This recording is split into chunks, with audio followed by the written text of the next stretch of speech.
രണ്ട് രാജാക്കന്മാർ 2:15. എരിഹോവിൽ അവനെതിരെ നിന്നിരുന്ന പ്രവാചക ശിഷ്യന്മാർ അവനെ കണ്ടിട്ട് ഏലിയാവിന്റെ ആത്മാവ് ഏലിയയുടെ പുറത്തുണ്ടായിരുന്ന അതേ ആത്മാവ് എലീശയുടെ മേൽ അധിവസിക്കുന്നു എന്ന് പറഞ്ഞ് അവനെ എതിരേറ്റു ചെന്ന് മുമ്പിൽ സാഷ്ടാംഗം വീണു. അപ്പൊ ഇവര് ഇതുവരെ കളിയാക്കിയതാണ്. ഞാനിത് പറഞ്ഞുകൊണ്ടിരിക്കുമ്പം എന്നെ കണ്ടുകൊണ്ടിരിക്കുന്നവരോട് പറയാം, ഇന്ന് കളിയാക്കുന്നവർ, ഇന്നലെ കളിയാക്കിയവർ നിങ്ങളുടെ മുമ്പിൽ വന്ന് സാഷ്ടാംഗം വീഴുന്ന നാളുകളായിരിക്കും ഈ ദിവസങ്ങൾ.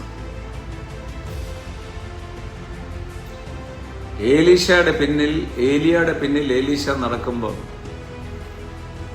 അയാളുടെ പാട്ടിന് പോവും, പിന്നെ നീ കറങ്ങും. അതായിരുന്നു എൻ്റെ ഭാഷയിൽ അവർ പറഞ്ഞുകൊണ്ടിരുന്നത്. പക്ഷേ ഏലീശ പിന്തുടർന്നുകൊണ്ടിരുന്നു. കാര്യം തനിക്കറിയാം തൻ്റെ സ്പിരിച്വൽ ഫാദറിന്റെ കയ്യിൽ നിന്ന് തനിക്ക് കിട്ടാൻ പോകുന്ന പുതപ്പെന്താണ്. തിരികെ വന്ന് കഴിഞ്ഞപ്പം ഇവർ പ്രതീക്ഷിച്ചില്ല തിരിച്ചു വരുമെന്ന്.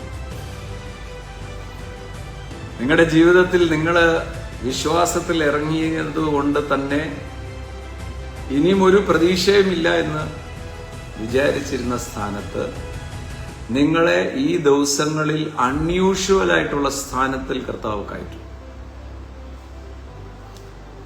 ഇന്ന് സെപ്റ്റംബർ 10-ാം തീയതിയാണ് എഴുതിയിട്ടുള്ളത്. നിങ്ങളെ തള്ളി പറഞ്ഞവർ, നിങ്ങളെ കളിയാക്കിയവർ, നിങ്ങളുടെ മേളിലുള്ള അഭിഷേകം കണ്ട്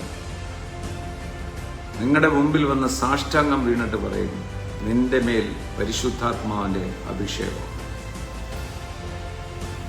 യേശുവിന്റെ കൂടെ നടക്കുന്നവരെ കണ്ടാൽ ഇത് ഏറ്റെടുക്കുന്നവർക്കായി സ്തോത്രം.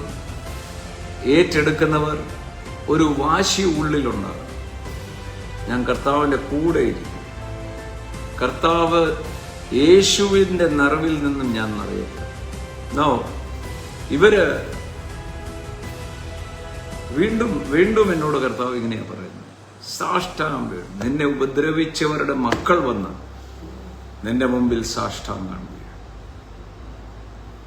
അത് വചനത്തിലെ വാഗ്ദത്തമാണ്. And that promise cannot change.